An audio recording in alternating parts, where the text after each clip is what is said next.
At this very instant, you find yourself situated at an absolute precipice. I am not speaking in terms of poetry or abstract metaphors. In a very literal, tangible sense, you have arrived at a boundary of perception that, once crossed, offers no return. The mere fact that this message has reached you serves as proof. The doorway has already been unlocked. A profound shift has been taking root within your awareness. You have likely been sensing its subtle tremors for quite some time, perhaps for several months, or even stretching back years.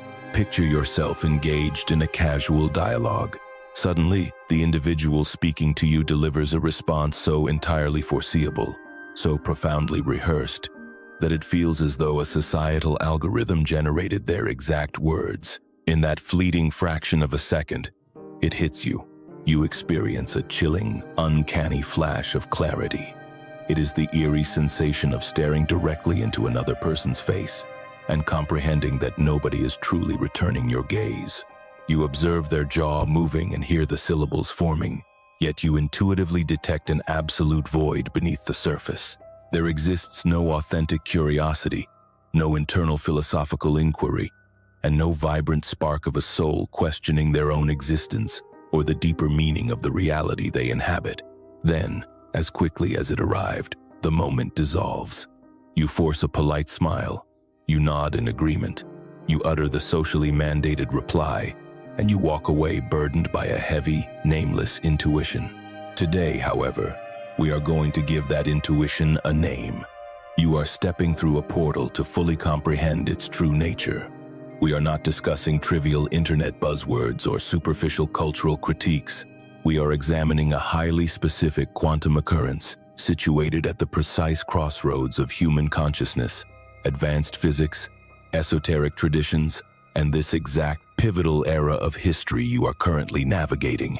Before we venture any deeper, there is a fundamental truth you must grasp regarding the concept often referred to as the NPC phenomenon. This is the unmistakable observation of individuals functioning on preloaded psychological software, drifting through their days on pure autopilot. They react rather than reflect. They consume mindlessly rather than question. They echo instead of originate. I must emphasize, acknowledging this is not an act of condemnation. It does not stem from arrogance, nor is it your ego placing you upon an imaginary pedestal above supposedly inferior beings. Rather, it functions as a glaring beacon.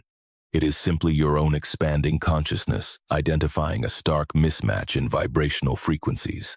That exact, discomforting, and profoundly isolating realization is the threshold itself. It marks the definitive boundary, dividing the person you used to be before you paid attention, and the radically altered individual you are actively morphing into now that you simply cannot ignore it. The version of you that initiated this broadcast is not the same version that will emerge. The gateway stands wide open. Let us cross that boundary as one. Let us begin with the visceral wisdom your physical vessel already holds, because your nervous system intuitively grasped this reality long before your intellect could assign vocabulary to it. Recall standing in a crowded elevator, waiting in a dull supermarket queue, sitting through a monotonous corporate meeting, or attending a routine family gathering. You have undeniably felt it, that bizarre, enveloping sense of being surrounded by a sea of humanity, yet feeling entirely isolated, an isolation that bears zero resemblance to standard loneliness. This is not the sorrow of lacking affection or going unnoticed. It is far more peculiar. It is the profound solitude of being the solitary entity in a crowded room who is genuinely anchored in the now truly present, intensely awake, and actively pondering the nature of the moment. The figures surrounding you are vocalizing syllables. They are flawlessly executing their designated societal roles. They chuckle exactly when the script dictates, project fabricated empathy when required, and blindly follow the invisible choreography governing what humans are conditioned to do in that specific environment. Despite this flawless performance, a vital component is utterly absent. While professionals might label this missing element presence, that terminology feels far too gentle for the gravity of our discussion. What is fundamentally lacking is the aura of an authentic, subjective pilot navigating that biological vessel, a conscious awareness that is deliberately making choices, relentlessly investigating its surroundings, and remaining capable of being astonished by the sheer miracle of its own breath. What your heightened senses are picking up on is the massive gulf between an entity who is actively authoring their journey and an entity who is merely being driven by their ingrained conditioning. This brings us to the primary conceptual hurdle you must overcome today. This dynamic is not an anomaly. It is not a rare exception to the rule. In reality, the vacant state you are detecting is, from a statistical standpoint, the prevailing operational mode of human awareness on Earth right now. Individuals who navigate reality from a place of genuine, awakened, inquisitive, and self-directed sovereignty are the true outliers. The automated, the looped, and the relentlessly scripted that is the overwhelming baseline. You must internalize this. You are not the bizarre or broken one. You are simply the individual whose internal alarm clock finally rang. And awakening, as you are discovering, ranks among the most jarring and disorienting events a mind can endure. The second your vision clears, you are forced to confront the chilling fact that nearly everyone in your vicinity remains deeply comatose. They are still dreaming, sleepwalking through an illusory landscape with absolute certainty that their fabricated dreamscape constitutes the entirety of existence. To fully digest this, we must first examine the empirical science. Before we plunge into the intricate quantum mechanics governing conscious thought, or explore the ancient cartography of this spiritual condition, we have to establish its biological bedrock. We must explore exactly why a human brain, left entirely to its own default settings, will inevitably choose the pre-written script rather than embarking on a genuine quest for truth. At its most primitive, foundational layer of operation, your brain functions as a ruthless energy preservation engine. Again, I am not dealing in metaphors. This is established neurobiological fact. The human brain devours roughly 20% of your body's entire energy supply, despite constituting a mere 2% of your overall physical mass. It is an incredibly demanding and metabolically expensive organ to maintain. The force of evolution harbors absolutely zero interest in facilitating your spiritual enlightenment. Its sole, ruthless objective is your physical survival. Consequently, nature has invested millions of years refining the human brain to execute the maximum number of complex tasks while burning the minimum possible amount of caloric fuel. The sophisticated neurological mechanism it engineered to achieve this supreme efficiency is known as automaticity. Consider the human mind's astonishing ability to distill repetitive actions into deep neurological grooves, subconscious routines that execute without a single drop of deliberate thought.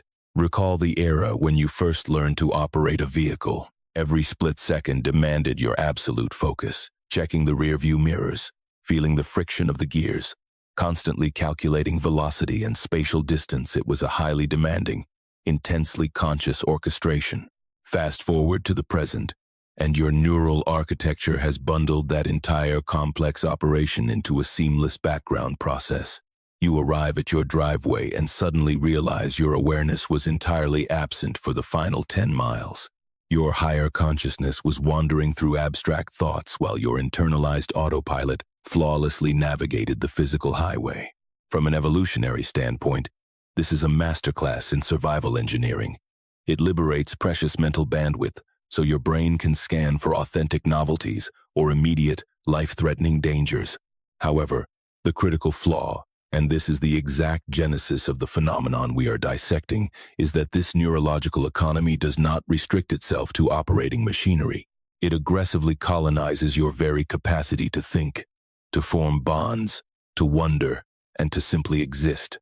In the realm of behavioral science, these are termed heuristics, cognitive bypasses and pre-assembled behavioral templates designed to maneuver through the human ecosystem without paying the metabolic tax of genuine contemplation.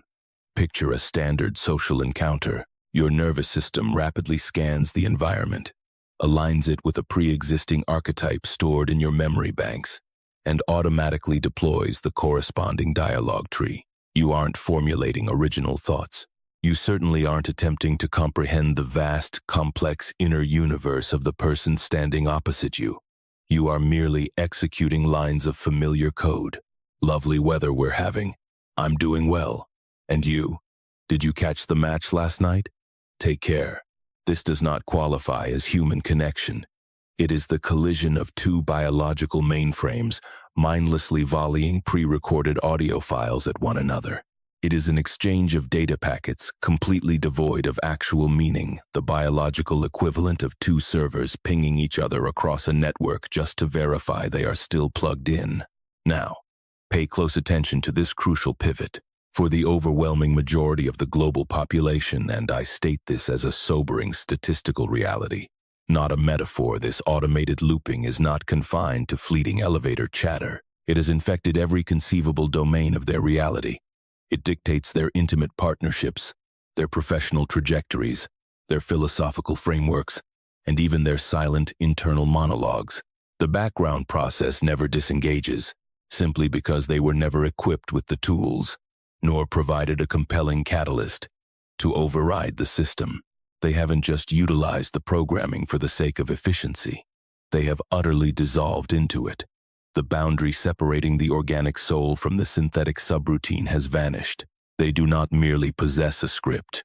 They are the script.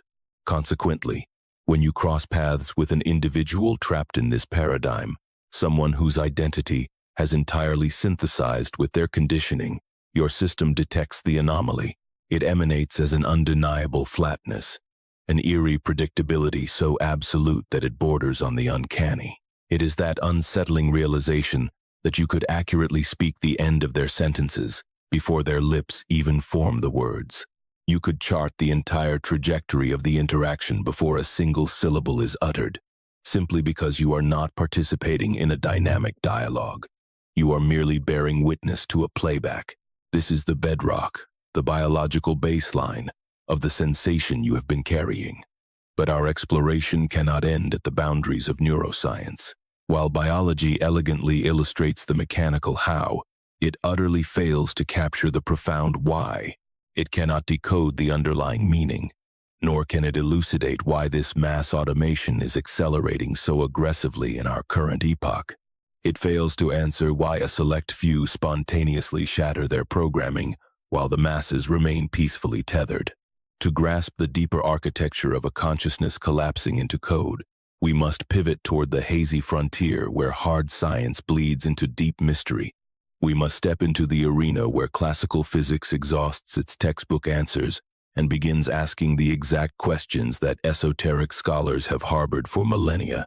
If these frequencies are resonating with your internal receiver, ensure you align with this channel, leave a trace of your presence, and subscribe so this continuous signal can always locate your coordinates in the algorithm. Consider the paradigm-shattering proposition put forth in 2003 by Oxford philosopher Nick Bostrom. His published theorem sent seismic shockwaves through academia, and those vibrations have only intensified with each passing year. The paper posed a seemingly absurd but logically impenetrable question. Are you currently residing within a computer simulation, stripped down to its barest logical bones? His argument posits this. Suppose highly advanced technological civilizations possess the capability to render artificial realities that are completely indistinguishable from base reality, and physics offers no inherent reason to doubt this.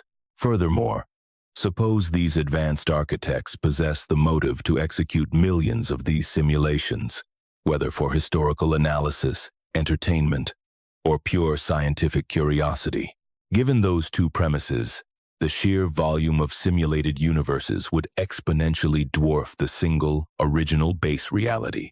By pure mathematical deduction, the statistical likelihood that any conscious entity, including yourself, is currently inhabiting the one, true base reality, as opposed to one of the billions of digital facsimiles, is infinitesimally small. You are almost certainly existing inside a construct. I comprehend exactly how chilling that revelation feels. I know it can strike the heart as a barren, mechanical, and deeply nihilistic concept, but I urge you to hold your ground. Because this very premise is the master key to unlocking everything you have been feeling. I need you to shift your perspective. I need you to start thinking like the architect. Imagine, for a moment, that you are the programmer tasked with rendering a universe. Visualize the sheer magnitude of reality for a moment. We are not merely talking about a single spinning globe or an isolated solar system. We are contemplating a vast, sprawling cosmos teeming with hundreds of billions of galaxies, each sheltering hundreds of billions of stellar bodies, potentially harboring planets of incomprehensible intricacy. Imagine attempting to render every single physical interaction, maintaining flawless causal logic across all of this space. Simultaneously, the raw processing power required to sustain such a high-fidelity, universally coherent rendering for every potential observer would be staggering. It is a literal mathematical impossibility. No conceivable computational architecture could bear that burden. How, then, does a master architect solve this bottleneck? By optimizing. You render only the specific environment that is actively being observed. You blur the unobserved background into a low-resolution state. You engineer systemic shortcuts to conserve bandwidth without alerting the conscious user. Now, apply this exact logic to the sentient population moving through this construct. When generating the billions of human avatars required to populate the simulation, allocating a fully realized, independent consciousness to each one is a massive waste of scarce processing resources. You simply cannot afford it. Instead, you deploy an elegant, efficient alternative. Entities operating on automated behavioral code. These are your non-player characters. They react to social cues with perfect predictability, adhere strictly to cultural algorithms, and endlessly loop familiar patterns without ever injecting authentic novelty into the system. They provide enough background noise to make the world feel convincingly inhabited, but they require a fraction of the bandwidth demanded by a truly liberated, inquisitive, and autonomous soul. This is precisely where abstract philosophical speculation crashes into your visceral, lived reality. That jarring glitch you experience, that sudden, dizzying wave of the uncanny when you watch someone flawlessly recite their societal script, is the exact moment this efficiency protocol betrays itself. It is the fleeting instant when the simulation's frame rate drops just enough for your heightened awareness to detect the digital artifacts. You are briefly peering into the chasm between a genuine, sovereign presence and a flat, rendered imitation. I assure you, you are not hallucinating.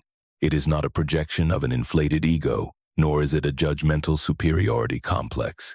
You are simply perceiving the underlying architecture of reality. The only reason you possess this capability is that you are operating on entirely different hardware. You function as a true conscious observer, whatever the metaphysical origins of that status may be. Because of this, you can distinguish authentic vitality from a simulated echo in a manner that scripted entities never could. They cannot perceive this gap because they possess no internal benchmark for genuine awakening. They cannot mourn the absence of a profound awareness they have never possessed. You notice it solely because you embody it. But let us step through an even deeper threshold hidden within this concept, a smaller gateway concealed within the larger one. Nick Bostrom's simulation hypothesis and the eerie NPC dynamic it validates does not actually wage war against deep spiritual truths. It is not a sterile, mechanistic void devoid of meaning. Rather, if viewed through the proper lens, it serves as a contemporary technological translation of a profound secret the ancient world grasped with terrifying clarity. This digital simulation has worn many titles throughout antiquity. It has been called Maya, the grand cosmic illusion. It is the esoteric veil. It is the hypnotic dream woven by the demiurge. And those automated entities, 2 millennia ago they were known by a different name, the Hillocks. To understand this, we must look to the arid cliffs of Nag Hammadi, Egypt, where a monumental discovery was unearthed in 1945. Hidden beneath the desert sands for over 16 centuries were the Gnostic texts. These manuscripts contain the suppressed wisdom of a mystical lineage that thrived in the early days of the Common Era. before being systematically hunted to near extinction by the emerging Orthodox authorities. The Gnostic teachings were viewed as a lethal threat to the establishment because of one radical premise: the consensus reality, the accepted societal structures, and the physical world itself were not forged by a benevolent, supreme creator. Instead, they were fabricated by a flawed, lesser architect known as the demiurge. This craftsman deity engineered the material plane as a dense, gravitational labyrinth, a cosmic schoolhouse or prison designed to ensnare divine consciousness in endless cycles of amnesia and strict identification with physical form. Does this framework sound hauntingly familiar? The Gnostics notoriously categorized the human population into three distinct tiers, based entirely on their relationship to spiritual lucidity. The foundational tier was comprised of the hylix, a term derived from the ancient Greek word for physical matter. In the Gnostic worldview, these individuals were tethered exclusively to the material dimension. They possessed no activated pneuma, no awakened divine spark. Their entire existence was confined to sensory gratification, societal programming, and blind obedience to the demiurge's constructed consensus reality. They did not investigate the mysteries of the universe. They did not embark on inner quests. They merely consumed, multiplied, adhered to the systemic parameters, and ultimately perished without ever confronting the single, explosive question that ignites true consciousness. Who am I, truly, beneath all this dense programming? It is vital to note that the Gnostics did not hold the hylix in cruel contempt. They did not harbor arrogance toward them. Instead, they recognized these materially bound entities as absolutely essential architectural load-bearers. The hylix provided the necessary density, friction, and structural coherence required to make this simulated realm of incarnation feel tangible and relentlessly challenging. Without their collective, unyielding belief in the illusion, the entire simulation would simply collapse. If those background avatars were removed, the entire cosmic stage would sit barren and hollow. Yet, the ancient scholars were unambiguous. These specific entities were not traversing a path toward Gnosis' deep spiritual knowledge. They were not internal explorers or seekers of truth. They were not inching their way toward any profound threshold of realization. They functioned purely as the furniture within the dreamscape, and they existed in perfect contentment as furniture, simply because furniture possesses no awareness of its own inanimate nature. Moving up the hierarchy, the second classification was the psychics. These were souls possessing a measurable degree of inner vitality and a genuine capacity for self-reflection. However, their awareness remained heavily tethered and captured by external constructs. They traded authentic, self-sourced inner knowing for the comfort of rigid dogma, external authority figures, established religion, and sweeping ideologies. They are indeed searching, but they are digging in the wrong terrain. They are hunting for the wrong treasures, and they are utilizing systems meticulously designed to keep them walking in endless circles, rather than crossing the final boundary into liberation. Finally, at the apex, stood the pneumatics. These were the individuals possessing a fully ignited pneuma, the divine, awakened spark. This was genuine, sovereign consciousness that had successfully pierced through the dense veil of Maya. They had seen enough to identify the simulation for the construct it truly was, and they had actively commenced the arduous labor of true, personal liberation. To translate this ancient framework into modern terminology, the pneumatics are the active players, the hylix are the automated NPCs, the psychics are players who remain profoundly confused regarding the actual rules of the game they are trapped in. The exact instant you fully recognize the NPC phenomenon, that chilling, undeniable moment of clarity in the checkout aisle, the elevator, or across a crowded dinner table, was the precise moment you stepped out of the confused domain of the psychic and crossed the threshold into the sovereign territory of the pneumatic. You saw the underlying code. You identified the automation. You palpably felt the stark differential in vibrational frequency. That specific recognition is the gateway, and you are standing directly upon its threshold at this very moment. Allow me to pause our exploration right here and pose a direct, visceral question to you. Have you ever experienced a singular moment where you didn't just suspect, but absolutely knew deep in your bones that you had crossed a point of no return? A razor-sharp instant where the entire fabric of reality shifted simultaneously, and the previous version of your life suddenly felt like an ill-fitting costume you had blindly worn for years? I want you to drop the memory of that exact moment into the comments. Do not offer a sanitized, polished version. Share the raw, authentic truth of it.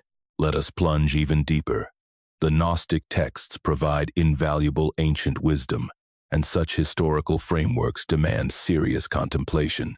However, there exists a significantly more modern body of research that arrives at this exact same bizarre territory, yet approaches it from a radically different vector. It does not stem from theological debate or philosophical deduction, but rather from thousands of hours of intense, clinical hypnotic regression. Enter Dolores Cannon, a pioneering hypnotherapist who dedicated decades of her life to developing a specialized modality she termed the quantum healing hypnosis technique, QHHT. This rigorous method was designed to guide individuals into the most profound states of trance conceivable, what she defined as the somnambulistic level. In this deep cognitive space, the chatter of the ordinary, waking conscious mind steps aside entirely, allowing a much deeper, older intelligence to communicate. Throughout her extensive career, she facilitated sessions with thousands of individuals spanning numerous countries and cultures, and slowly, a pattern began to crystallize. The information emerging from these deep trance states was astonishingly consistent and repetitive across countless subjects who possessed zero contact with one another and shared no common cultural or religious touchstones. A unified portrait of reality emerged. Crucially, this portrait aligned with terrifying precision alongside both the ancient Gnostic teachings and Nick Bostrom's modern simulation hypothesis. She labeled this phenomenon the backdrop people. The data channeled through her hypnotized subjects delineated a highly specific cosmic mechanism. Not every entity walking across the surface of the Earth, bearing a human form, houses what we would define as a complete, fully individuated soul. According to the language that surfaced during these regressions, a significant portion of the figures populating our shared reality function more like holographic projections. They are biological constructs automatically generated by the overarching system to maintain the necessary density, friction, and environmental coherence required for this learning matrix to function. Consider the logic. If Earth functions as Gnostics and various esoteric traditions assert as a grueling cosmic schoolhouse, a dense realm engineered specifically for the rapid, accelerated evolution of consciousness, then the school must appear flawlessly real. It demands the rich, chaotic texture of a fully inhabited civilization. It requires the illusion of traffic jams, dense crowds, trivial conversations, societal friction, and the relentless, grinding complexity of human existence. However, it is not necessary for every single element of that complex texture to possess a fully sovereign soul engaged in its own grueling evolutionary climb. A vast portion of that population can simply serve as set dressing. They can act as the meticulously rendered background noise required to make the foreground your lived experience feel authentic. In Cannon's framework, it is imperative to understand that these backdrop people are not malicious. They do not represent a lesser moral evil. Their purpose is not to sabotage you, inflict harm, or drag your frequency down. Their sole function is to uphold the structural integrity of the simulation. They ensure that when you, a genuine, sovereign soul actively engaged in the heavy lifting of spiritual evolution, step out your front door, you collide with a world that feels sufficiently populated, intricate, and tangible. They provide the necessary resistance, contrast, and societal friction that true spiritual growth demands. Yet, Cannon's extensive research introduces a critical element that the Gnostics only hinted at. The presence of backdrop people is not a permanent, static condition. These classifications are not permanently etched in stone. There is a dynamic, evolutionary process occurring. She identified a phenomenon she called the New Earth, a massive, ongoing frequency shift. wherein the entire simulated reality is undergoing a fundamental upgrade.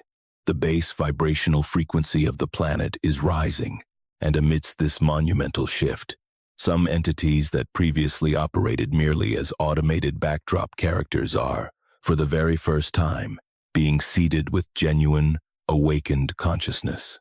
Furthermore, some individuals who previously possessed genuine, fully activated souls are now being presented with a profound choice, whether processed consciously or submerged deeply in their subconscious. They must decide whether to elevate their personal vibration alongside the global frequency shift or anchor themselves comfortably at the obsolete, lower density.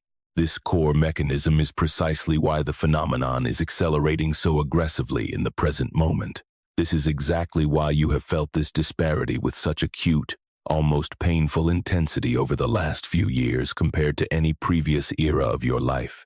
The vibrational gap is widening. As the fundamental baseline frequency of the simulation ticks upward, the chasm separating those who are ascending with it from those who remain tethered to outdated legacy code becomes glaringly obvious. It becomes pronounced. It becomes literally impossible to ignore. The juxtaposition is sharper. The digital artifacts in the rendering are more pronounced. The prepackaged dialogue feels more hollow, simply because the dense, comforting background static of the old frequency is rapidly dissolving. What remains in its wake is the unadulterated, naked signal. And when you tune into these raw signals, you discover that some are breathtakingly complex, rich, and vibrantly alive. Conversely, some signals are merely automated loops, just endless, sterile loops, the identical behavioral pattern regurgitating itself without ever synthesizing a single byte of novel data. You possess the heightened sensitivity required to detect this. Your conscious awareness has ascended to an altitude where this differential becomes palpable. I implore you to understand.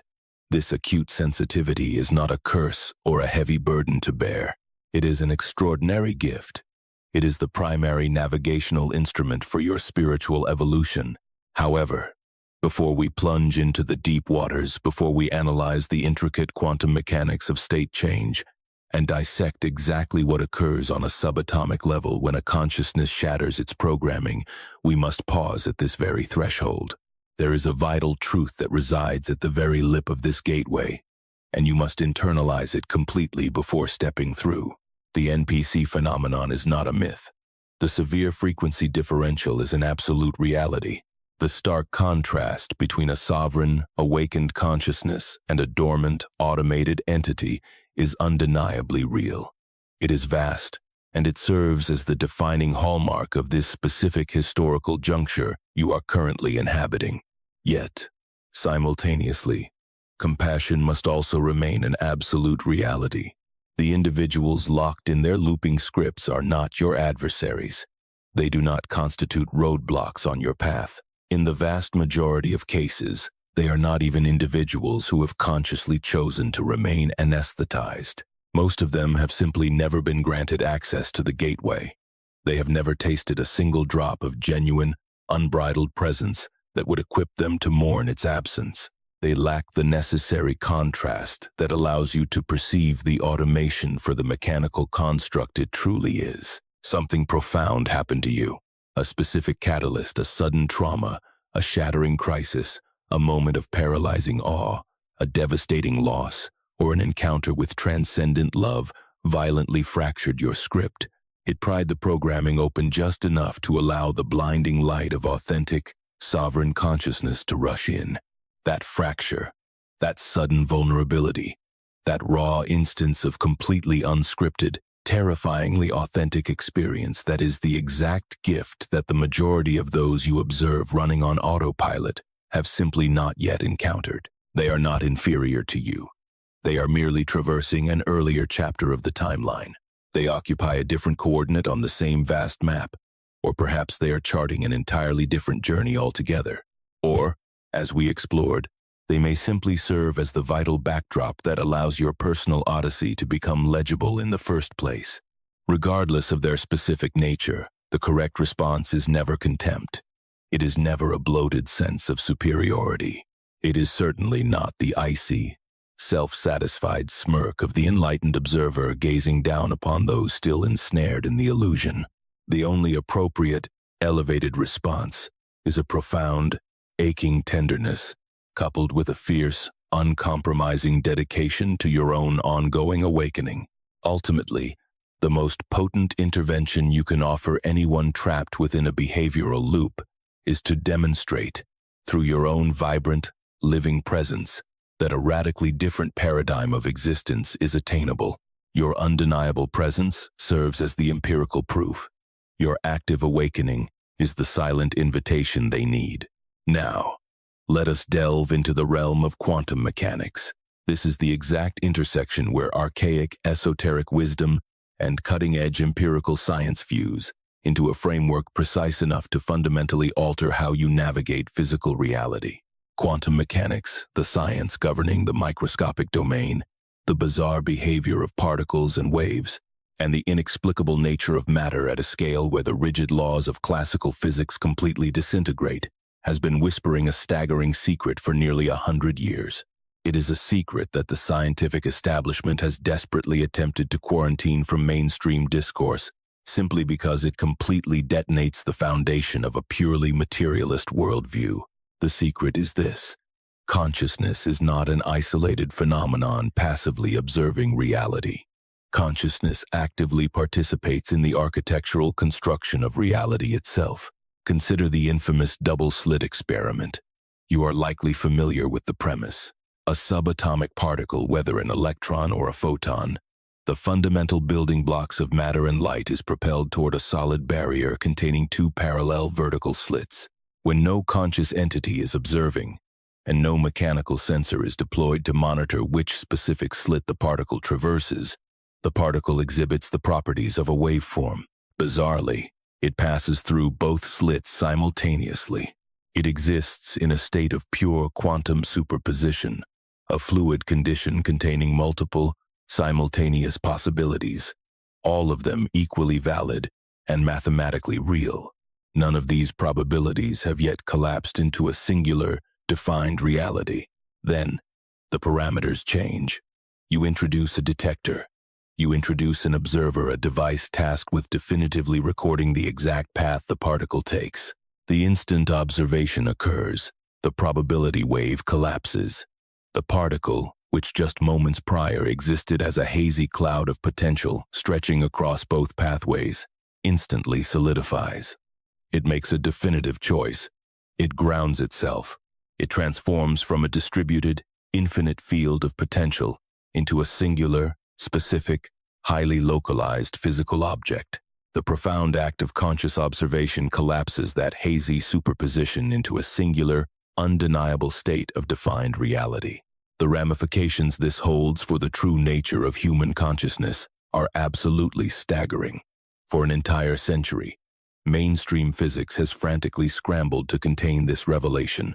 The scientific orthodoxy insists that the observer effect is strictly confined to the microscopic quantum realm and holds absolutely zero relevance to the macroscopic, lived reality of human beings. However, their containment strategy is fracturing.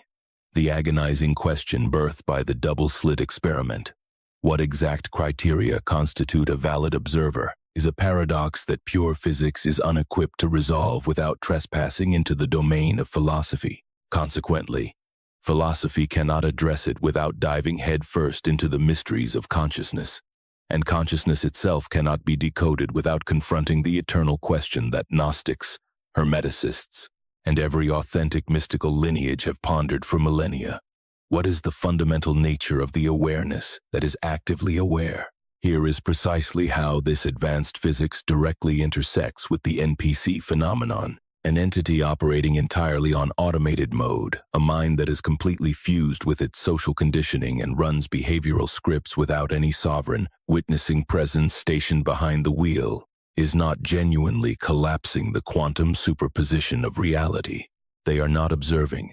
They are merely processing data. They are reacting blindly.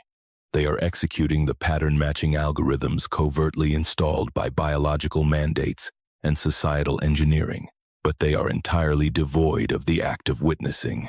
And it is this exact mechanism, genuine, fiercely awake, aggressively present, inquisitive witnessing, that possesses the power to collapse the quantum wave of infinite possibilities into a defined, sovereign, and actively authored reality. This is the hidden quantum architecture underpinning the NPC dynamic. The individual bound to the script is not actively choosing their localized reality. Instead, their reality is being systematically chosen for them.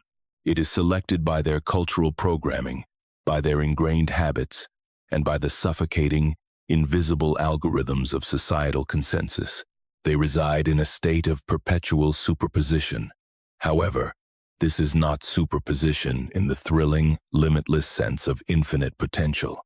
It is superposition in a paralyzing, stagnant sense, the tragedy of never truly landing anywhere, never consciously deciding, and never actively collapsing the fluid wave function of their own existence into a defined, self-directed timeline. They are not living a life. They are merely allowing a life to be lived through them. But you, the individual whose alarm has sounded, who has palpably registered the jarring frequency differential, who currently stands poised at this very threshold, you have initiated the metamorphosis. You are actively transforming into a genuine quantum observer. You are cultivating the exact witnessing presence required to shatter the superposition, make sovereign choices, and actively author your trajectory. Do not underestimate the magnitude of this. In the most literal, quantum mechanical context imaginable, this represents the absolute difference between a fluid, undefined particle and a particle that has proudly asserted its localized state. It is the monumental difference between vague, unmanifested potential and a sharp, vividly chosen reality. The ancient Hermetic tradition communicated this exact scientific mechanism utilizing language thousands of years old. Their foundational maxim states, "The all is mind, the universe is mental." If the foundational fabric of reality is fundamentally mental, if the bedrock of all existence is pure consciousness rather than inert matter, then matter is simply what consciousness looks like when observed from an external vantage point. Matter is not the source. It is the physical manifestation of highly complex consciousness. Therefore, the frequency and quality of your personal awareness is not merely an isolated internal experience. It is your active, literal contribution to the architectural construction of the physical universe. An awareness operating on a pre-recorded script is actively injecting more script into the fabric of reality. It is mechanically feeding the endless loop. It is contributing its heavy, localized gravity to the stagnant inertia of the obsolete frequency. Conversely, an awareness that has violently severed its ties to the script, one that has nurtured authentic witnessing, relentless questioning, and vibrant presence, is broadcasting something radically different. It is injecting pure, unadulterated novelty into the universal system. It is collapsing the quantum wave in unprecedented ways, generating entirely new geometric configurations of possibility. It is locating and unlocking secret doors in reality that the automated script could never perceive, simply because a script is not programmed to search for doors. A script is only programmed to blindly march down the pre-assigned corridor. The Hermetic law of vibration asserts a fundamental truth. Everything moves. Everything possesses a unique vibrational signature. Furthermore, it states that vastly differing frequencies are inherently incompatible. They cannot peacefully cohabit the same spatial dimensions in identical ways. A high-frequency vibration and a low, dense vibration do not synthesize smoothly. When they collide, they generate massive interference patterns. They produce the visceral sensations of agonizing friction, jarring cognitive dissonance, and the alienating feeling of no longer fitting into the societal mold that once felt comfortable and safe. That persistent, agonizing friction, you have been enduring the bone-deep exhaustion of attempting to extract a genuine conversation from someone running an automated script. The profound isolation of sitting fully present in a room crowded with hollow absences, the surreal sensation of occupying two entirely different dimensions simultaneously. I assure you, this is not a psychological pathology. It is pure physics. It is the literal, energetic interference pattern generated by the collision of your rapidly escalating frequency and the dense, sluggish vibration of the scripted reality surrounding you. And the law of vibration carries a vital corollary. This friction cannot last indefinitely. Opposing frequencies do not remain locked in eternal conflict. Eventually, a resolution must occur. Either the dominant, higher frequency successfully entrains the lower vibration and pulls it upward, or the heavier, denser frequency exerts its gravitational pull and drags the higher vibration back down. There is no permanent ceasefire. There exists no comfortable middle ground compromise between a blazing, authentic presence and a hollow, automated script. You are faced with a stark binary. You must either relentlessly continue your upward ascent, or you will inevitably allow the dense undertow to drag you back into the mechanized loop. This dictates the absolute urgency of the threshold you are currently standing upon. How you choose to wield this newfound comprehension carries monumental, reality-altering consequences. Allow me to illustrate this by introducing a woman named Mara. At 34 years of age, Mara was, according to every visible societal metric, flawlessly synchronized with her surroundings. She possessed the coveted career, the pristine apartment, the picture-perfect romance, the elite social network, and impeccably tailored viewpoints on all the culturally sanctioned subjects. In the native tongue of her peers, she was the epitome of success. However, using the lexicon we have established today, she was merely executing a masterfully optimized string of behavioral code. Her programming had been aggressively downloaded during her formative years. She was raised by a family unit that prized blind conformity far above innocent curiosity. She navigated an educational apparatus that heavily incentivized memorized answers while penalizing authentic, disruptive inquiry. Her broader social ecosystem viewed any departure from the herd's consensus as a literal psychological emergency. By the time Mara reached adulthood, this software was so inextricably woven into her psyche that she lacked any concept of an identity existing outside of its parameters. She became entirely synonymous with her assumed roles. She was her rehearsed opinions. She was her daily routines. She was her obsessively curated public persona. And underneath it all, she harbored a profound, hidden, and crushing exhaustion. I do not mean the healthy fatigue of a day's honest physical labor. I am speaking of the soul-draining depletion that comes from spending your entire existence flawlessly acting out a fictional character without ever being afforded the luxury of simply being a human. The portal presented itself to Mara in the most deceptively mundane setting imaginable. She was attending a standard dinner, gathering the exact demographic of social event. Her subroutine was designed to frequent, populated by the precise avatars her code knew how to effortlessly interact with. During the evening, an acquaintance posed a remarkably simple inquiry. It wasn't a convoluted riddle or a deep philosophical provocation. They merely asked, "What do you actually want?" They weren't asking for her menu preference or her 5-year corporate trajectory. The question was raw and direct. In this exact moment of your existence, what is your ultimate, authentic desire? What do you truly want? Mara parted her lips to deliver a response, but absolute silence hung in the air. Her muteness was not born of sudden timidity, nor was she simply startled. She froze because, upon searching her internal landscape for an honest answer, she encountered an echoing void. She discovered a total absence of organic passion. There was no sovereign preference to be found, only the phantom echoes of what her societal programming dictated she should desire. It was a pre-packaged retort, waiting for a prompt that had never once been analyzed by a sovereign, awake identity, primarily because nobody had ever been home to do the analyzing. That heavy silence lingered for perhaps 3 fleeting seconds. The dialogue inevitably drifted elsewhere. Not a single person at the table registered the glitch. Mara mechanically chuckled at the subsequent punchline, dispensed the socially acceptable farewells, and piloted her immaculate vehicle back to her pristine residence. Yet, a massive structural fracture had occurred. The gateway had swung ajar. because nestled within those 3 seconds of silence, Mara experienced her first purely unscripted interlude in perhaps her entire adult tenure. In desperately grasping for her trusty behavioral script, she instead collided with the chasm separating the programming from her actual essence. It was a microscopic, electrifying, and utterly terrifying fissure, the exact dividing line between the mechanized drone and the awakened observer. She did not traverse that boundary that evening. Instead, she frantically bolted the door shut.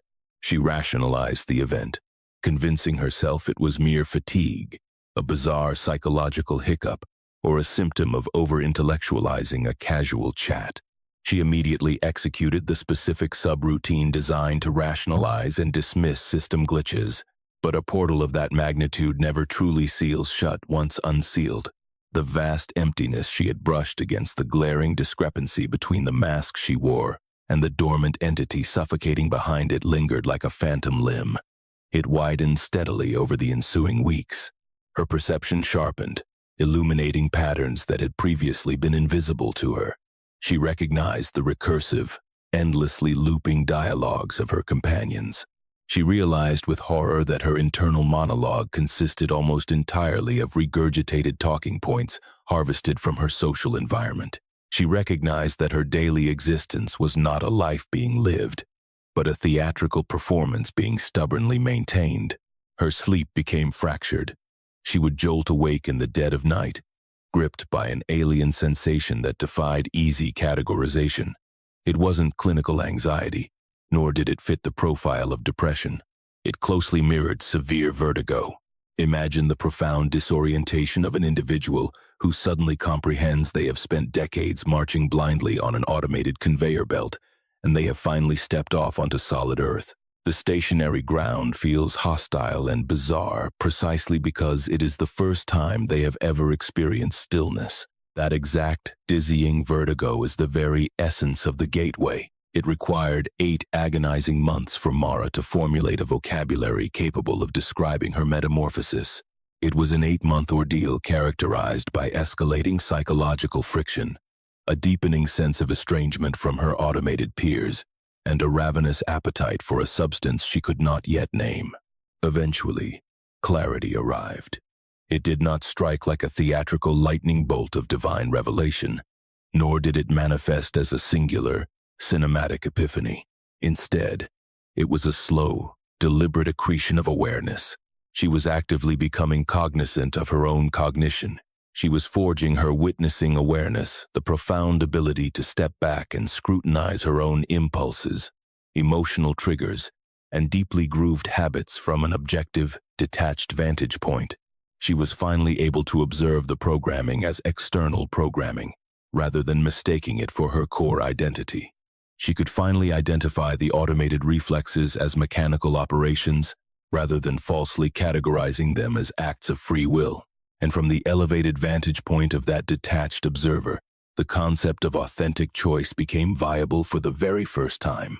I am not referring to the synthetic, fabricated choices offered by the Matrix, where you are permitted to select from a curated menu of pre-vetted options that inevitably route you to the exact same destination. I mean sovereign, unadulterated choice, the caliber of decision-making that blossoms exclusively from an intensely grounded presence, the kind of choice that possesses the power to shock even you. It is the type of action that forcefully injects genuine, physical novelty into the timeline, rather than simply reshuffling the cosmetic elements of your legacy software. Mara is not an isolated anomaly. She does not represent some rare, unattainable exception. She is simply an individual who, suspended within a moment of mundane social pleasantry, was presented with an inquiry that her ingrained algorithm lacked the data to process.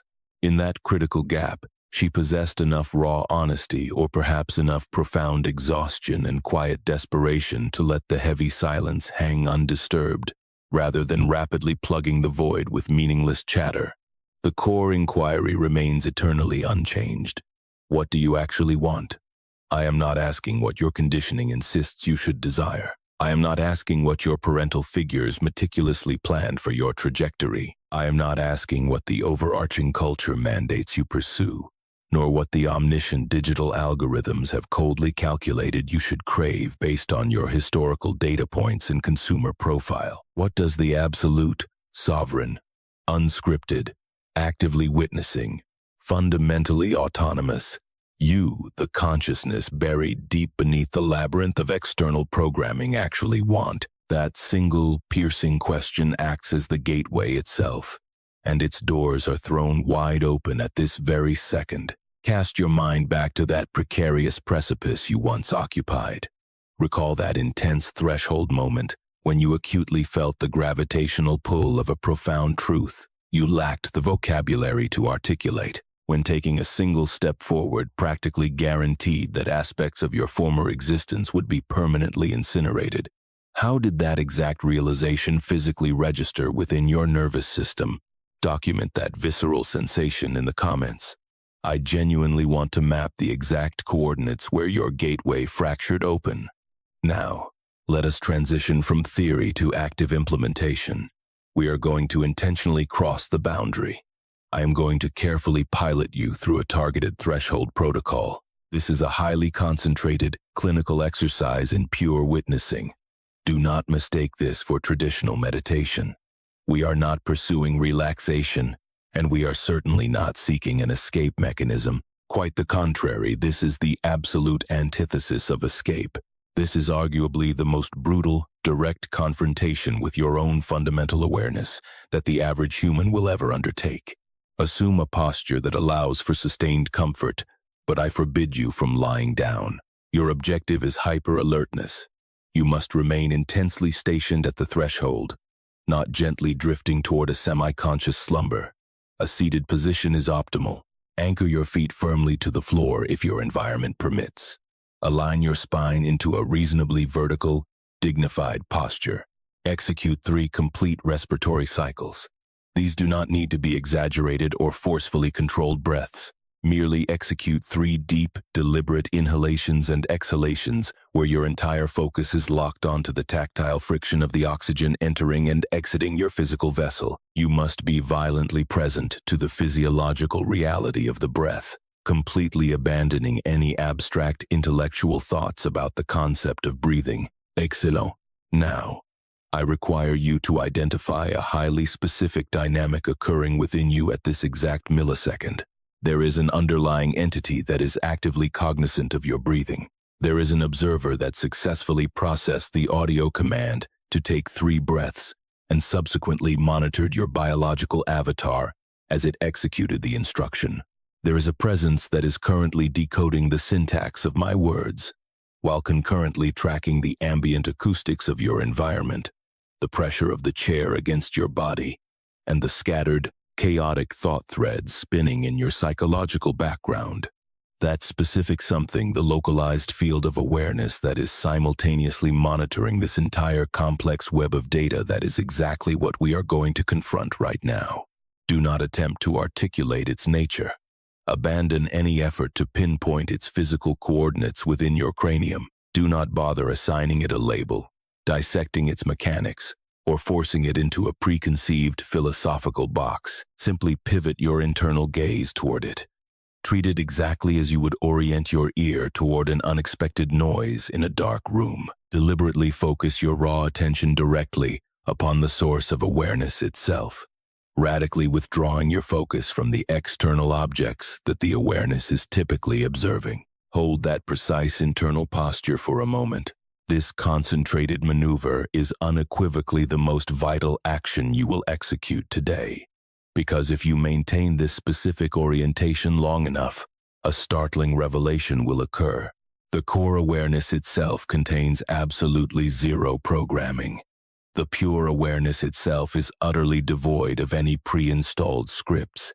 The awareness itself does not execute social algorithms, cultural defense mechanisms, or primitive biological survival heuristics. The pure awareness simply is. It is crystalline, intensely present, and completely unmediated by external filters. This specific, localized node of your being is the precise element that is emphatically not an NPC. Furthermore, this is the singular component of your existence that is fundamentally incapable of ever becoming an NPC. Why? Because it operates as the ultimate observer, and the true observer is always categorically antecedent to the phenomena being observed. The automated script is merely an object that the observer holds in its possession. The observer and the script are completely separate entities.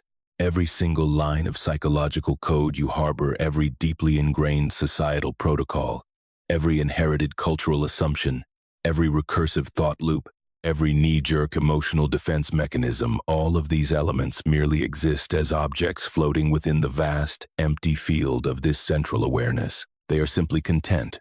They are the data being processed. The core awareness itself is the act of seeing, and the pure act of seeing is immune to programming. Because the program is perpetually the object being scrutinized, the act of seeing always operates from an elevated vantage point, positioned securely behind or ahead of the mechanical code. Now, from this fortified citadel of pure witnessing awareness, from this supreme altitude of the ultimate observer who predates all localized data, I want you to survey the landscape of your entire existence. Do not drag moral judgment into this exercise. Do not dissect or overanalyze. I simply want you to perceive it with cold, absolute clarity. Observe your life exactly as a pilot observes the topography of a continent from cruising altitude, absorbing the massive, sweeping patterns without becoming hopelessly entangled in the microscopic details on the ground. Where are the sectors in your life where you are blindly executing legacy code? In what specific relationships or environments are you reacting with automated predictability rather than sovereign, conscious intent? Where are you delivering the culturally mandated dialogue instead of voicing the dangerous, authentic truth? Where are you functioning as a theatrical prop rather than existing as a multidimensional being? Where are you merely performing a pantomime of life rather than fiercely living it? Do not avert your gaze from whatever uncomfortable truths emerge. The pure witnessing awareness is incapable of flinching. It simply registers the data. And now, we arrive at the pivotal crossing. This is the exact moment you step over the threshold. I demand that you fully register a crucial fact regarding these automated subroutines you are running. They are not you. They are merely acquired datasets. They are defensive strategies you absorbed, psychological armor installed by your family unit, your cultural environment, your biological imperatives, and your personal history. They are tangibly real. They manifest concrete, physical consequences. They dictate actual, observable behavior, but they are definitively, irrevocably, not you. They are merely transient pieces of data floating within the infinite theater of your pure, witnessing awareness. They are the objects under observation. You are the fundamental essence of the observation itself, and crucially, that pure observation possesses the power of sovereign choice. This is not a trivial feat. It requires immense practice and forces you to confront the visceral discomfort inherent in that perilous gap between an automated reaction and a deliberate, sovereign decision. But the choice is tangible. It originates from a pristine space devoid of prior programming, untethered from automated loops, and completely free from systemic conditioning. This is the reality on the far side of the threshold. Let me be clear. This new territory is not a utopia entirely stripped of programming. You remain a biological entity in a complex society. You will always possess heuristics, ingrained habits, and behavioral patterns. The critical distinction is that, on this side of the gate, you have cultivated the witnessing awareness required to identify the programming as programming.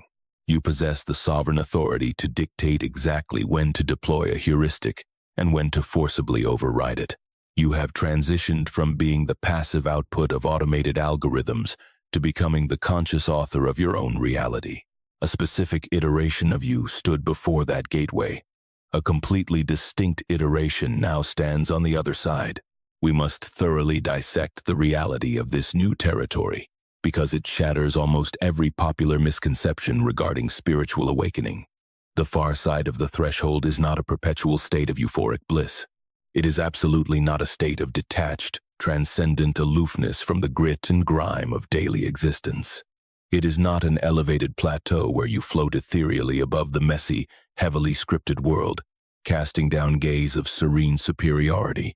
The far side of the threshold is characterized by a state of brutal, radical presence. It is the intense condition of being genuinely rooted in the current moment. You are viscerally anchored within your physical vessel, profoundly engaged in your life's narrative, fully present within your relationships, and deeply embedded in your labor, all without the numbing buffer of an automated script standing between your consciousness and the raw impact of your direct experience. This state of existence is simultaneously far more breathtaking and far more demanding than life on autopilot. It is more breathtaking because when you are authentically present, actually here, actively experiencing the texture of your existence rather than mechanically processing it, the resolution of reality sharpens dramatically. Everything becomes intensely vivid in a manner the script strictly prohibited. The precise flavor profile of your food, the specific angle of the afternoon light, the astonishing depth of another human's internal universe. When they finally allow you a glimpse, all of it hits you with a strange, specific, and irreplaceable intensity. Conversely, it is significantly more demanding because the automated script functioned, above all else, as an emotional shock absorber. It served as a thick layer of synthetic insulation dividing your core awareness from the full, crushing weight of your experiences. It muffled the impacts. It sanded down the sharp, dangerous edges of reality. It carefully calibrated the volume of your existence to a safe, easily digestible level. Once that buffer is stripped away, the acoustics of reality become deafening. The experience is incredibly intense and relentlessly demands a genuine, unscripted response. You will feel pain and joy with equal, amplified force. You will be profoundly impacted by the world around you. The luxury of passively coasting is entirely revoked, but you will finally, undeniably, be alive. This represents the exact transaction that occurs at the threshold. The scripted existence provides the seduction of comfort, profound numbness, and the frictionless ease of a fully automated timeline. The far side of the gate offers true vitality, raw, frequently overwhelming, but undeniably authentic aliveness. The gateway presents a singular demand. Which paradigm do you select? And I must emphasize a critical caveat, because this is precisely where conversations regarding the NPC dynamic can become toxic if not handled with immense care. The reality that you have successfully crossed this threshold, the fact that you have nurtured your witnessing awareness, that you can clearly perceive the matrix of scripts, and that you palpably register the jarring frequency differential absolutely does not render you superior to those who remain asleep at the wheel. It simply renders you profoundly responsible. You are now fiercely responsible for how you deploy this heightened awareness. You bear the responsibility for how you interact with the individuals in your orbit who have not yet located their own gateway. You are entirely responsible for the specific quality of consciousness you inject into every single environment you enter, because we must return to what the actual quantum mechanics dictate regarding this phenomenon. Your consciousness is not an isolated, private sandbox. Your awareness is not sealed within the calcium vault of your skull, divorced from external reality. The quantum field operates non-locally, and consciousness itself is fundamentally non-local. The specific caliber of your awareness, the literal vibrational frequency of your physical presence, and the exact degree to which you are authentically grounded in the now rather than executing a pre-recorded routine, these factors generate literal shockwaves that ripple far beyond your personal subjective experience. When you cross the threshold of a room anchored in a state of fierce, genuine presence, you fundamentally alter the architecture of that room. I am not speaking metaphorically. You alter it physically and energetically.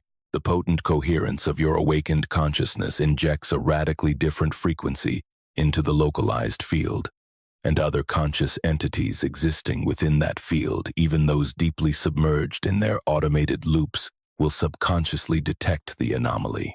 Often, they lack the vocabulary to articulate exactly what they are sensing.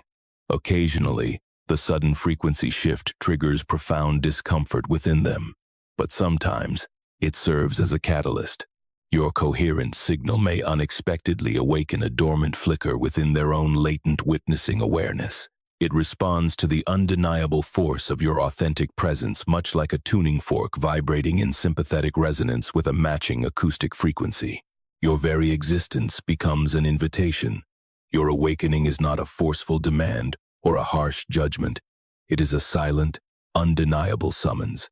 The most revolutionary action you can take within a world suffocating under automated scripts is to be undeniably, radiantly, and fiercely unscripted. To exist with such intense presence, to be so profoundly grounded in reality, and to so clearly act as the sovereign author of your own choices, rather than the passive victim of automated outputs, that the individuals surrounding you physically collide with the stark contrast. They must feel the agonizing gap between their mechanical existence and the vibrant possibility radiating from you. And within that uncomfortable void, they may discover the very seed of their own internal questioning. This was always the sacred function of the pneumatics. This has been the eternal purpose of the genuinely awakened throughout history. Their mandate is not to arrogantly peer down upon the slumbering masses, but to embody wakefulness so absolutely and so visibly that the sleeping world is finally provided with a tangible reference point for what true awakening actually looks like. It is a futile endeavor to violently shake a sleepwalker and scream that they are dreaming. True awakening is never achieved through forceful demands or intellectual debate. You can only embody your own sovereignty. You must emit such a pristine, coherent frequency through your living presence that the sheer, undeniable gravity of your wakefulness causes their dormant consciousness to violently stir. Your coherent signal literally shifts the field around them.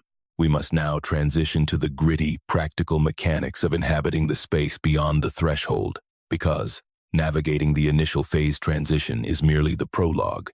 Establishing your permanent residence in this new paradigm is the actual work. Once you cross this decision point, the fragmented, scripted version of you that was hiding collapses entirely. Once you have authentically bridged this gap and fortified the witnessing awareness that perceives the matrix of programming for what it inherently is, the architecture of your social reality will undergo a radical restructuring. The ensuing shifts will likely shock you.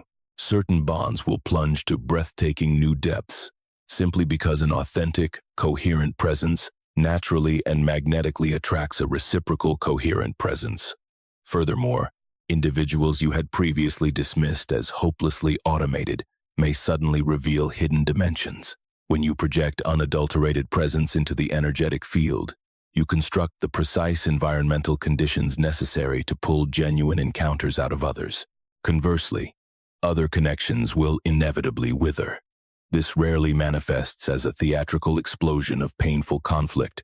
Instead, it is a quiet, organic dissolution. As the vibrational gap, the severe frequency differential stretches beyond its tensile limit, you will discover an echoing silence between you and certain individuals. This is not birthed from arrogance, nor does it stem from harsh judgment.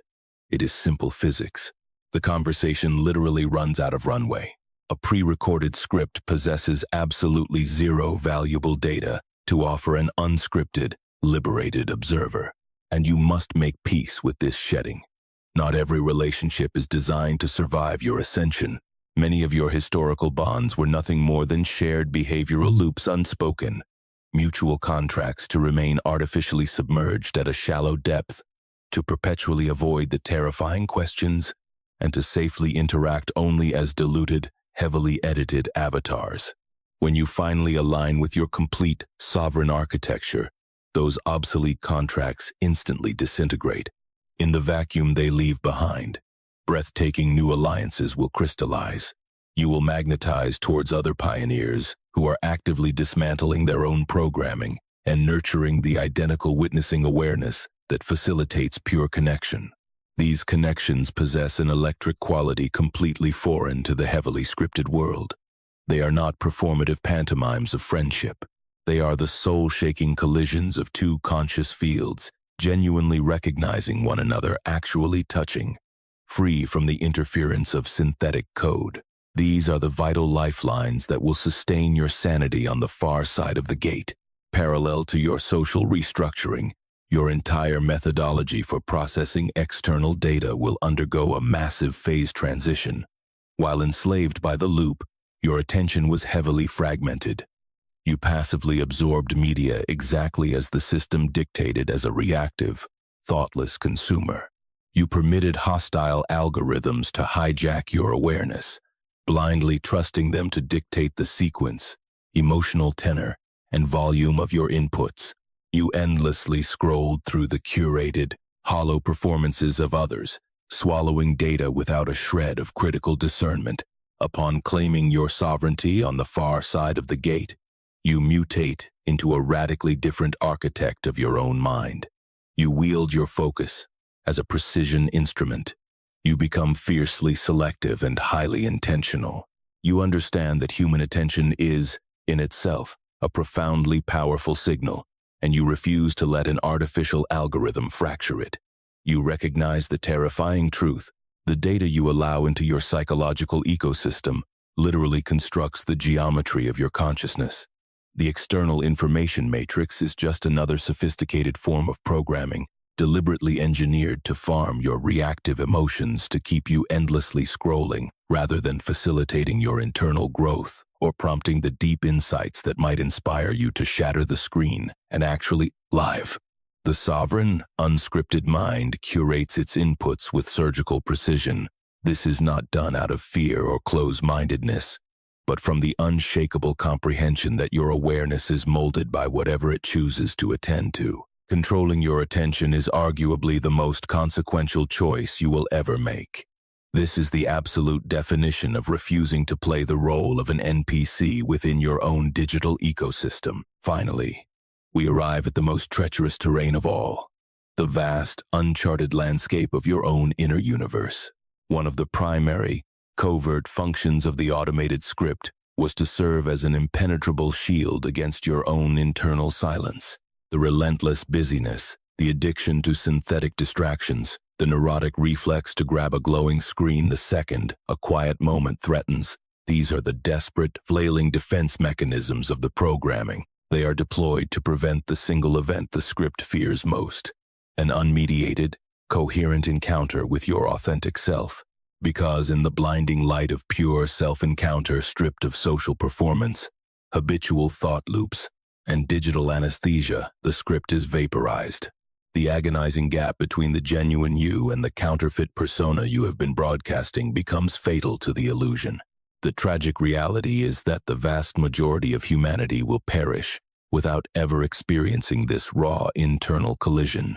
This is not because they lack the biological capacity, but because the modern consensus reality is explicitly, almost maliciously, designed to prevent it. The system is engineered to pack every available cubic inch of potential stillness with overwhelming noise, successfully brainwashing the population into believing that sitting alone with their own sovereign consciousness is a form of agonizing deprivation, rather than the ultimate expression of internal wealth. Once you have successfully navigated through this portal, silence ceases to be a menacing void. Instead, it transforms into an incredibly potent resource.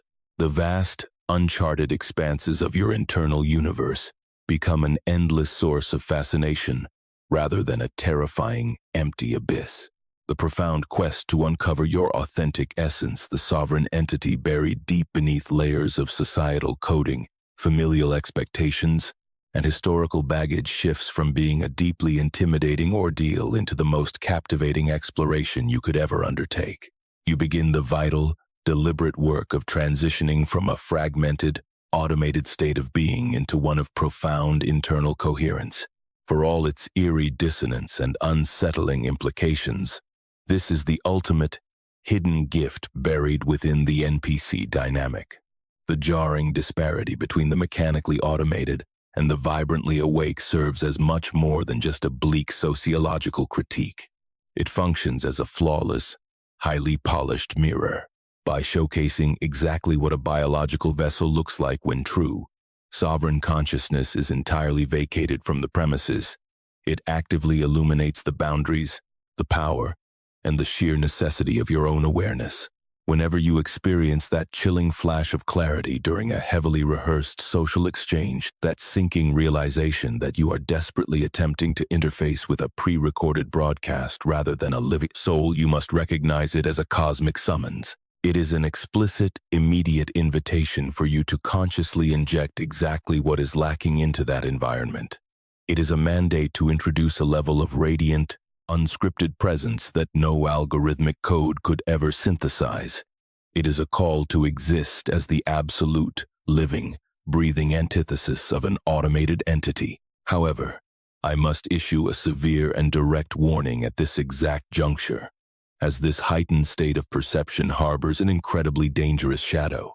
The very act of recognizing the NPC matrix can, tragically, mutate into just another line of insidious programming. This is the ultimate pitfall, the trap of the spiritual ego. The exact millisecond you weaponize this framework to inflate your own superiority, the moment it devolves into a self-congratulatory narrative about your elite enlightenment measured against the pathetic slumber of the masses you have. With devastating irony, simply downloaded a new script. You begin running the enlightened master subroutine.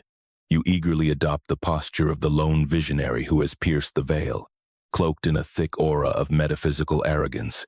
This specific programming is infinitely more hazardous than the mundane societal loops it replaced, primarily because it is heavily armored with partial truths. You genuinely have witnessed something profound. You have crossed a legitimate threshold, and the frequency differential you feel is undeniably real. But holding that truth with a closed, arrogant fist turns your awakening into a prison. Authentic liberation never isolates you from the fabric of reality. Instead, it weaves you into it with a far more aching, tender, and complete connectivity. It eradicates contempt for the heavily scripted world, replacing it with a fierce, specialized breed of compassion born from deep, visceral comprehension. You begin to understand, on a cellular level, the sheer, crushing agony of navigating a dense, physical dimension specifically engineered to drug consciousness into a coma. You recognize the monumental difficulty of initiating a phase transition into wakefulness when every surrounding entity remains heavily sedated and no one has ever modeled what a liberated existence even looks like. You understand the near impossibility of stepping through a gateway that is fundamentally invisible to the sleeping eye. The fact that you managed to locate this portal is nothing short of extraordinary. It is an act of genuine cosmic grace. The defining question now is how you choose to wield that grace. Do you merely linger at the precipice, gazing back at the dreamers with the icy, sterile smugness of the initiated, or do you forcefully cross the threshold, anchor yourself in that higher frequency, and then reach back to illuminate the path? Do you actively manipulate the field to make the gateway slightly more tangible, a little more accessible, for the next wandering consciousness primed to discover it?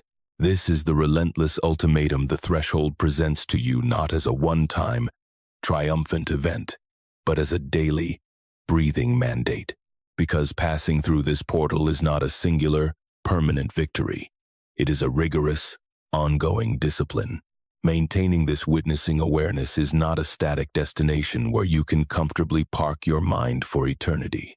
It is a fragile capacity, a living muscle that demands continuous, deliberate cultivation. Inevitably, there will be cycles where you relapse into your old programming, when sheer physical exhaustion overtakes you, when the gravitational pull of societal pressure peaks, or when ancient neural grooves prove too deep to resist. You will catch yourself operating on pure autopilot once more, uttering the hollow pleasantries, executing the expected maneuvers, and sleepwalking through your afternoon. You must not brand these days as catastrophic failures. They are simply raw data. They are feedback loops from the system, highlighting exactly where your legacy code remains entrenched, where your sovereign observation requires further reinforcement, and where the threshold must be crossed anew. Every single sunrise presents a new threshold. Every instance that demands an authentic, unscripted choice is a gateway. Every interaction where you consciously elect to project true presence rather than defaulting to a social heuristic, is a portal. The door is omnipresent, but it only unlocks when your internal vibration aligns perfectly with the reality waiting on the other side. Living an unscripted existence relies entirely on the discipline of sustaining that elevated vibration. Remember, your attention is itself a highly coherent or incoherent signal, and the quantum field directly responds to the exact signal you are currently running. To ground this further, let me guide you toward a monumental event that occurred within the realm of quantum physics, a breakthrough that remains largely obscured from the general public, yet is absolutely vital to the mechanics we are dissecting today. During the 1970s, a brilliant physicist named John Bell formulated a mathematical proposition that would eventually be enshrined as Bell's theorem. This rigorous mathematical proof, meticulously validated by countless independent experiments since its inception, carries implications regarding the fundamental architecture of our reality that are so shatteringly profound. The majority of the orthodox scientific community still scrambles to comprehend how to handle them. John Bell's groundbreaking mathematical theorem definitively proves that subatomic particles, once entangled, sustain an unbreakable, instantaneous connection across vast cosmic distances. This phenomenon utterly defies any localized mechanical explanation. By measuring the physical state of a single particle, you instantaneously dictate the state of its distant twin, completely, regardless of the light years separating them. This is not achieved through a traveling energetic signal or any known physical conduit. It happens instantaneously, non-locally. It mathematically suggests that these two particles are not actually separate entities at all, but rather localized projections of a singular, non-local reality. Albert Einstein famously derided this concept as spooky action at a distance and squandered years attempting to dismantle it. He failed. Decades of rigorous empirical testing have continuously verified Bell's equations. Non-locality is an empirical fact. Quantum entanglement is a concrete reality. At its most fundamental substrate, our universe is not constructed from a collection of isolated, fragmented objects mechanically crashing into one another. It is woven from a singular, deeply interconnected field that merely projects the illusion of separation to localized observers. This specific framework holds earth-shattering implications for the nature of human consciousness, a mystery that brilliant theoretical physicists, such as David Bohm, dedicated their entire careers to decoding. Bohm conceptualized what he termed the implicate order. This is the profound, underlying wholeness from which the explicate order, our mundane, heavily fragmented physical reality unfolds. He aggressively posited that both solid matter and conscious thought are merely two expressions, radiating from the exact same underlying, coherent frequency. The perceived chasm separating your internal mind from the external environment, dividing the observer from the observed, or isolating the self from the other, is merely a localized illusion native to the explicate order. It does not exist within the deeper implicate reality. In the ultimate reality of the implicate order, you are not disconnected from the individuals surrounding you. You are inextricably bound to the exact same non-local field of consciousness that breathes life into both your avatar and theirs. Consequently, the specific frequency of your internal consciousness is never a strictly private affair. It acts as a powerful, continuous contribution to the collective matrix. It is an active signal broadcasting across a non-local network. When you permit a fragmented, automated script to pilot your existence, you are actively polluting the field with stagnant, repetitive static. Conversely, when you manage to align yourself with a state of sovereign witnessing awareness, you inject a pure, coherent frequency directly into the network, and the field immediately reacts. I am not speaking in poetic metaphors. The field responds physically and non-locally. This is exactly why the liberation of an individual mind carries weight far beyond the confines of a single human skull. Deciding to traverse the gateway, deliberately cultivating your witnessing presence, and reclaiming authorship of your existence is far more than a trivial self-improvement project. It is a vital catalyst for the evolution of the entire field. Each sovereign consciousness that successfully bridges this gap forces a fundamental phase transition, irrevocably altering the mathematical probability distribution of awakening for every other node in the network. Every authentic awakening makes the subsequent awakening exponentially more probable, slightly more accessible, and dramatically more visible as a tangible possibility for others. This is the literal quantum mechanics governing collective ascension. This is precisely why the unsettling NPC observation, despite all its inherent dissonance and social discomfort, is ultimately triumphant news. The mere fact that you possess the heightened resolution to detect this automation proves that the underlying field is rapidly shifting its baseline frequency. The sharpening contrast confirms that the vibrational divide is expanding. The reality that a growing collective is simultaneously experiencing this exact phenomenon, palpably sensing the automated loops, feeling the jarring frequency gap, and standing paralyzed at the threshold, guarantees that the field is successfully generating an entirely new crop of genuine quantum observers. More individuals are achieving alignment, more are crossing the boundary, and each successful crossing physically alters the fabric of the field for the entire collective. We are currently navigating the turbulent apex of a profound transition. We are not resting at a calm beginning, nor have we reached a stabilized conclusion. We are trapped in the chaotic, demanding middle of an evolutionary leap utterly unprecedented in recorded human history. The baseline frequency of reality is surging upward. The chasm dividing the sovereign from the scripted is tearing wide open. This contrast is becoming violently impossible to ignore for anyone harboring even a microscopic spark of genuine witnessing presence. And so, the ultimate inquiry remains, echoing at the threshold until you formulate a response. The question isn't whether you perceive the illusion. Your very presence here confirms your vision is clear.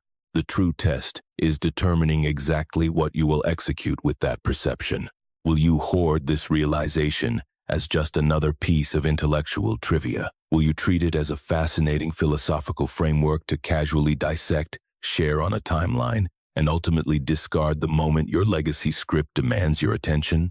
Or will you allow this raw truth to fundamentally restructure your being?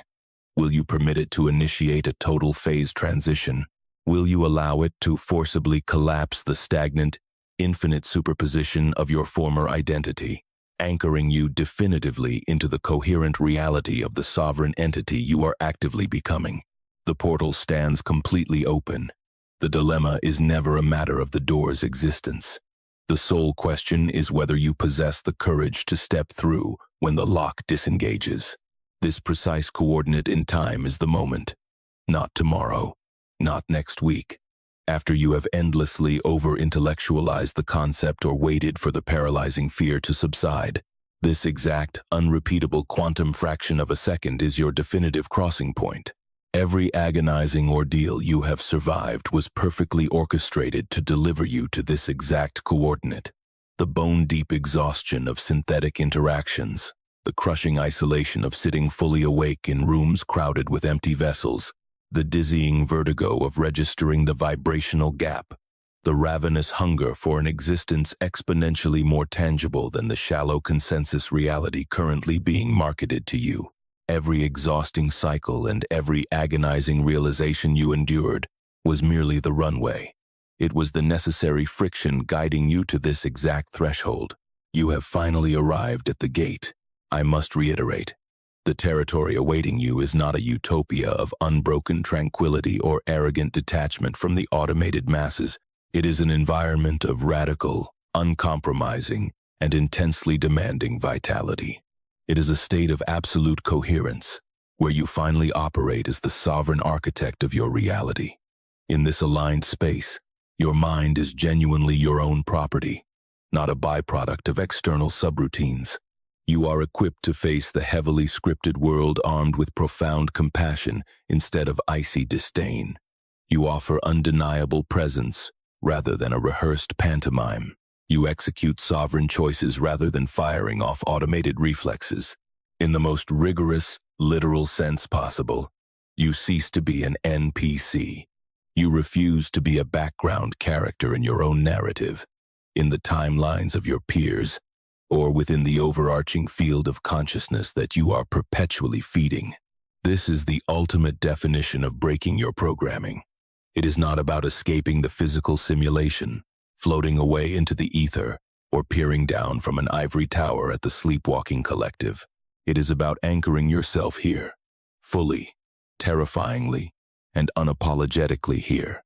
It is the deliberate decision to inject the absolute, coherent frequency of your witnessing awareness into every passing second. You become the organic anomaly that the synthetic script is mathematically incapable of generating. You act as the sovereign observer who collapses the chaotic superposition into a singular, grounded reality. Your very existence becomes a high-frequency beacon in the field, making the perilous crossing slightly more visible and mathematically probable for the next soul shivering at the threshold. This is the assignment.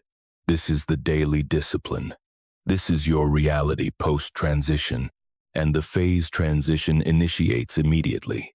It has already sparked within you in this very second, catalyzed by the radical, disruptive act of pure observation. You are actively witnessing your own architecture. You are identifying the legacy code. You are scrutinizing the chasm separating the fabricated persona from the authentic entity breathing beneath it. You are staring directly at the gateway, and with fierce, unclouded intentionality, you are making the conscious choice to step forward. If the resonance of this transmission is still vibrating through your nervous system, allow it to integrate. Return to these coordinates when you have secured a pocket of absolute stillness, when the chaotic static of the world has muted, and you are standing face to face with your own internal threshold. Furthermore, if you recognize another individual currently paralyzed at their own crossing point, someone suffering the agony of the frequency differential, without the vocabulary to decode it, deliver this broadcast to them. Do not send it as casual media consumption. Offer it as a structural bridge. When you transmit this specific frequency to a mind primed to receive it, you are actively illuminating their gateway. You are fortifying both of your localized fields through a shared, coherent recognition. This is precisely how the global baseline shifts. One threshold, one deliberate crossing, and one compassionate hand reaching back into the dark. Before we terminate this transmission, I have a vital inquiry for you, and I demand that you sit with the uncomfortable weight of it. Do not reflexively grab for a rehearsed answer. Suspend it within your pure witnessing awareness and allow it to penetrate your defenses. Where in your own internal ecosystem are you still blindly running a script that you know is a counterfeit? I am not asking where your peers are failing. I am asking about you. Ultimately, the NPC framework is never truly about diagnosing other people. It is a highly polished mirror. The visceral disgust or exhaustion you experience when colliding with another's automated loop is a massive, flashing indicator light. It is aggressively pointing toward the dark sectors of your own psyche, where the legacy code still reigns supreme, where your witnessing awareness has not yet established dominance. The individuals sleepwalking through your periphery are not your adversaries. They are your uncompromising reflection. They are graciously modeling the exact geometry of automated consciousness in high definition, allowing you to identify those identical, fragmented states within yourself. They expose the shadows where you are still comatose, still running the obsolete program, still allowing a life to be lived through you rather than actively living it. The ultimate gateway does not strictly exist between you and the external matrix. The true gate is internal. It is the perilous border dividing the integrated, coherent facets of your being that have achieved genuine presence, and the fragmented remnants still enslaved to the old code. Crossing that internal barrier, committing to the grueling, unglamorous, daily discipline of identifying your own mechanical loops and forcibly overriding them, is the foundational practice upon which your entire reality depends. Treat this not as a trivial self-improvement hobby or a theatrical performance of being spiritual. It must be a humble, ruthless, and courageous alignment with truth. It is the commitment to remain an active witness, a sovereign chooser, and the undeniable author of your existence. It is the vow to remain genuinely, irreducibly, and unmistakably awake in every fraction of time that truly matters. There is a growing network of localized consciousnesses standing at this exact boundary right now. These are individuals who intimately understand the symptoms you are enduring. They know the agonizing frequency differential, the soul-draining fatigue of scripted dialogue, the ravenous starvation for authentic connection, and the dizzying vertigo of perceiving the underlying architecture of the simulation. They are actively doing the brutal work of crossing. They are sharpening their witnessing awareness and constructing an internal fortress of coherence that the scripted matrix could never supply.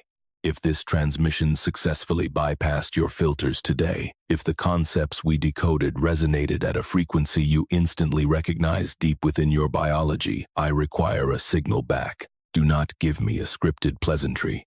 Do not drop the digital equivalent of an empty handshake packet. Give me raw, unformatted truth. What specific paradigm collapsed for you today? Which internal gateway suddenly unlocked? How has your optical resolution of reality fundamentally altered? Drop your coordinates in the comments below, because the authentic dialogue that erupts at the threshold, the unscripted, bleeding-edge exchanges between sovereign minds actively questioning, crossing, and achieving alignment, those very conversations operate as a gateway all their own. These raw, unscripted interactions literally represent the quantum field actively shifting its geometry. They act as the non-local entanglement of sovereign minds, finding and acknowledging one another through the deafening static of an automated society. And these moments of mutual recognition are mathematically vital. They are the exact mechanism by which the collective frequency elevates. They are the energetic breadcrumbs that allow the next wandering soul to finally locate their own hidden gateway. Let us conclude our transmission right here, standing squarely upon the threshold. Take a moment to cast your gaze in both directions. Directly behind you lies the paradigm you are officially evacuating. It is the dense realm of behavioral scripts, mechanical automation, and the seductive, comfortable anesthesia of the endless loop. It is the matrix where you always possess the correct response for every societal interaction, simply because that dialogue was pre-installed in your hardware. It was an environment characterized by smooth, highly predictable days vibrating at a low density, where inquiries were kept strictly manageable because you were thoroughly trained to never voice the terrifying questions that lacked easy answers. I must remind you that previous world is not inherently malevolent.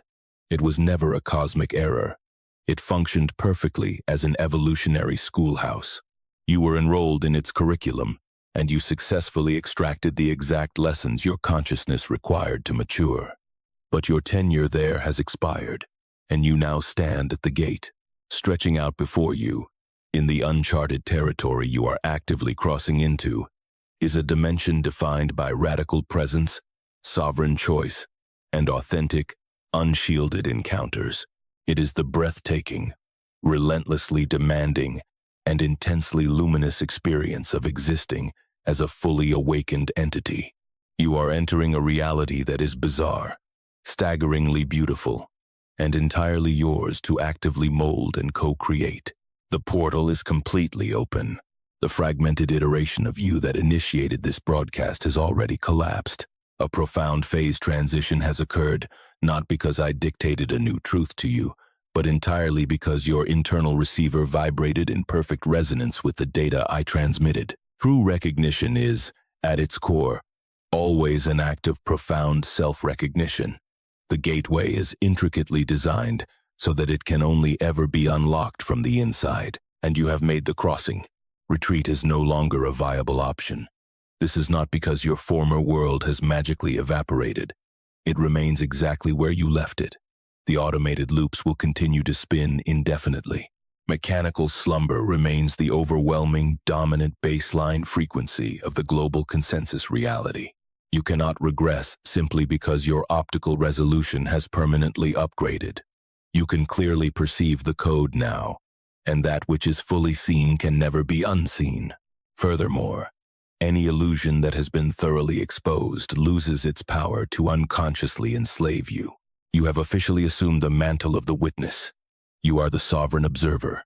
You possess the quantum authority to collapse the chaotic superposition of infinite possibilities into a defined, crystallized, and entirely novel reality. Now, Your mandate is to project that exact coherence into the mundane world. Embody this fierce presence in the claustrophobic elevator, in the stagnant grocery queue, during the suffocating corporate meeting, and across the chaotic family dinner table. Hold this frequency in the desolate silence of 2 a.m., when the legacy script crashes and the void demands an answer to the only inquiry of real consequence. Ground yourself. Be viscerally, terrifyingly present. Execute actual, unadulterated choices. Practice pure, unmediated witnessing. This is the reality, waiting on the far side of the threshold. This is the ultimate definition of refusing to exist as an NPC. The gateway is wide open, precisely as it always has been. Its lock disengages only when a localized consciousness achieves the exact frequency required to enter the new paradigm. Today, your signal achieved perfect coherence. Welcome to the other side.